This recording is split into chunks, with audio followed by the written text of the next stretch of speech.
Good morning. Shri Swami Samarth. आजच्या दिवसाची सुरुवात चहाने चालू आहे. चहा केल्यानंतर रात्री राहिलेली भांडे घासून घेतली. मुलांना आज नाश्त्याला मॅगी हवी होती, त्याच्यामुळे आज सकाळी मॅगीचा बेत आहे. कोणाकोणाला मॅगी आवडते अशी सकाळी सकाळी खायला. मॅगी बनवायची चालू आहे.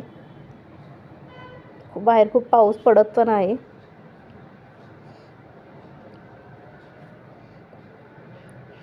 मॅगी आपली तयार होत आहे आता.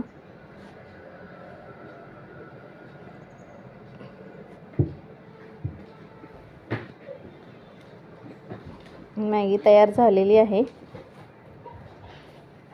मॅगी नंतर मुलांना पप्पाच्या हातची कॉफी प्यायची होती, त्यामुळे पप्पा कॉफी बनवायला लागलेत. मुलीने आज देवपूजा केली. सुट्टीच्या दिवशी तिच्याकडे देवपूजा असते.